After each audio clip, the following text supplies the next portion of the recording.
Our first guest tonight is an Oscar-nominated, Emmy, Golden Globe, and Tony-winning actor you know from shows like Breaking Bad and Malcolm in the Middle and films like Trumbo. He now stars in Your Honor. The second season finale premieres March 17th on streaming and on demand and airs March 19th on Showtime. Let's take a look. I held my son in my arms as he died.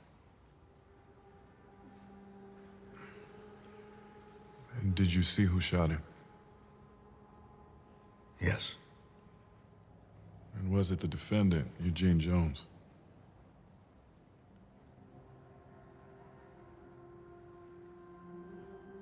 Yes, it was.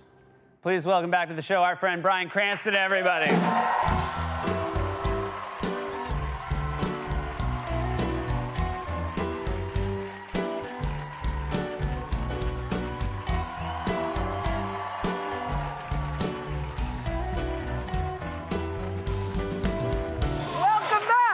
Thank you. Good to be back. It's been 4 years. It's been 4 years. I'm very, very happy to have you here. Well, your statute of limitations was up, and the restraining order went away. And I can't thank you enough for giving me another chance. Well, we'll give it one more. And what are you doing after the show? Oh, God, here it goes again, Seth. Hey, I want to ask.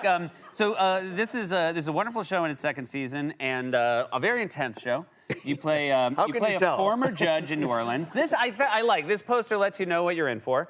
You're a guy who's going through some stuff. Yeah, he's going through some things. Yeah. But obviously this is a real beard. You did not. That is my real beard. Yeah. It was a little shorter in the clip we saw. So you trim your beard down over the course of the season. Did you enjoy walking around with a big old bush like this?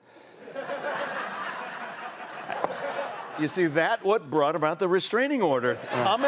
Comments like that. It's a good word. It's a good word for what you're showing me here. It is. It's appropriate and suggestive.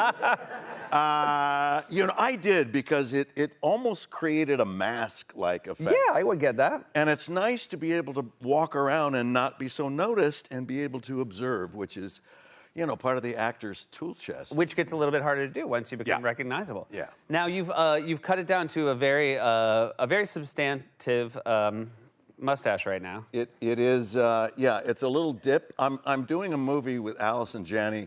It takes place in the 80s. Okay. And I always think that someone sets their look in the period that they were really the most formative. Right? So I think my character might have set his look in the 70s with what could be construed as a porn stash? I think so.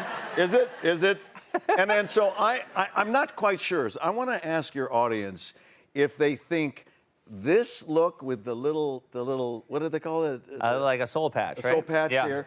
Do you think that looks nastier or does without it?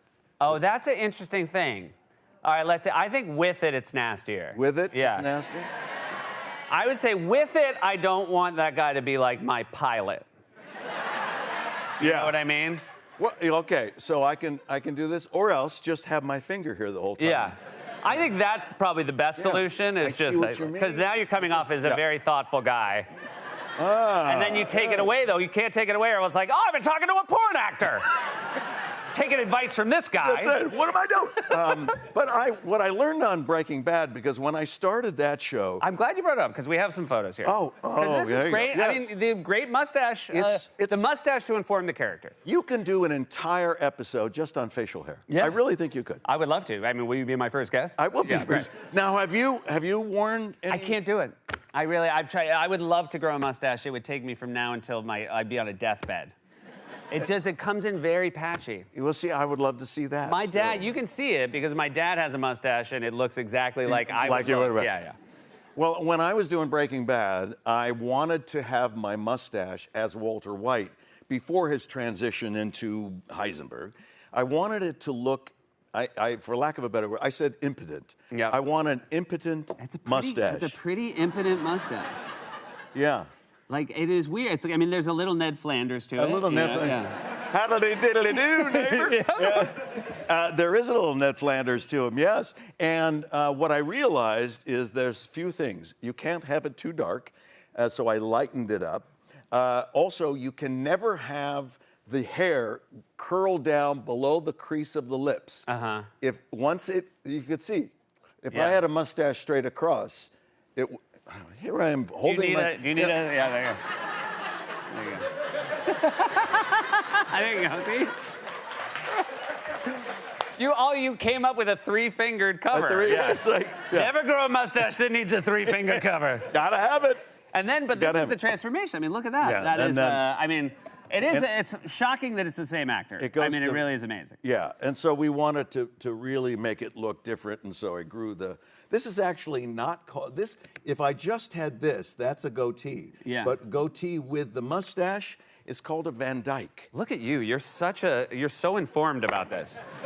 But can I tell you my favorite of your mustaches? Yes. Because this is a photo that is beloved in my home. Why? Because 2014 Emmys, there was an Emmy party, and my wife, my sister-in-law, my brother's girlfriend, my cousin, they took a photo with you, and I forgot your mustache then. And this was a night where you brought home a lot of Emmy Gold. Look at that one.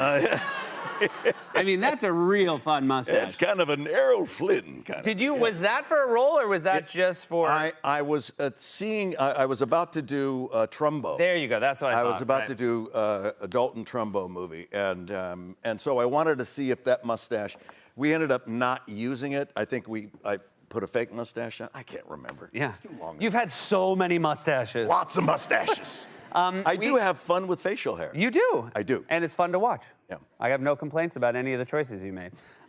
We had your wonderful co-star Rosie Perez was here, and she, told about, she wasn't in season 1, she was in season 2, Your Honor, and you called her on a Friday for her to come to work on Monday, and I would imagine, with any actor, you have to be pretty convincing to ask them to get on a plane with, not a lot of time to prepare. We needed someone formidable, someone who is known to have guts and strong, right?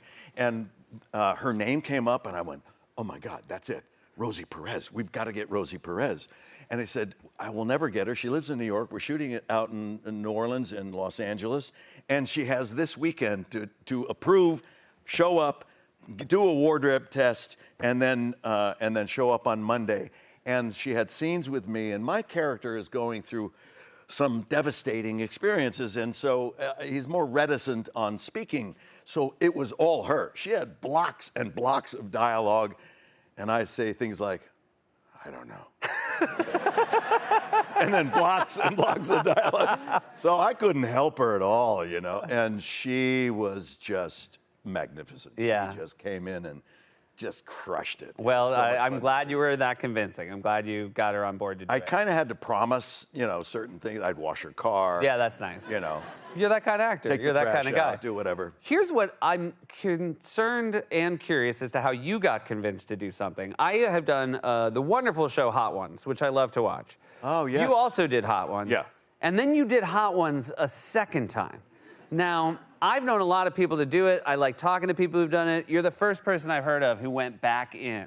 Because Hot Ones, I don't know if you haven't seen it, but you eat chicken wings with progressively hotter sauces. It's the most uncomfortable dining experience I've had in my life. Well, the answer to your question, Seth, is I have no idea why I did it a second time. I actually thought, the first time I did it, I was promoting a movie called Why Him? Mm-hmm. And I didn't know what it was. And as soon as I was done, I thought, well, that'll never last. That's a silly premise. Yeah. But there's something intriguing about that show. And so when they asked me to come back, I said, okay. And then I thought, what am I doing? Oh my God, I'm doing that hot sauce show. And there was one hot sauce. It was in a little jar. It didn't have as much of an effect in my mouth as it did in the chemistry of my body. Yeah. I felt, you ever have one of those moments where all of a sudden I'm overheating? I went, woof, and my whole head was starting to sweat. And I was like, it was unbelievable. It is a fascinating, you do it and you stop thinking about what's the right or wrong thing to say. It's a really novel way to do an interview Yes. because at some point, I just kept talking because I thought if I stopped talking, I would die. Yes, yeah. And so I've never seen an interview with myself where I have no memory of it. But that's it. Yeah. And do you remember what you said? Almost What nothing. secrets did you reveal? I mean, I think it's almost too haunting to watch. People are like, you should do ayahuasca. I'm like, I think I did it. I think there was maybe a little in some of the hot sauces. some of the hot yeah. sauce. I'm good. Yeah. Well, I'm very impressed you did it twice. And thank you so much for being here. It's been too long. Come man. back soon. Thanks again. Bryan Cranston. Second season finale of Your Honor premieres March 17th on streaming and on demand and airs March 19th on Showtime. We'll be right back with Nicole Byer.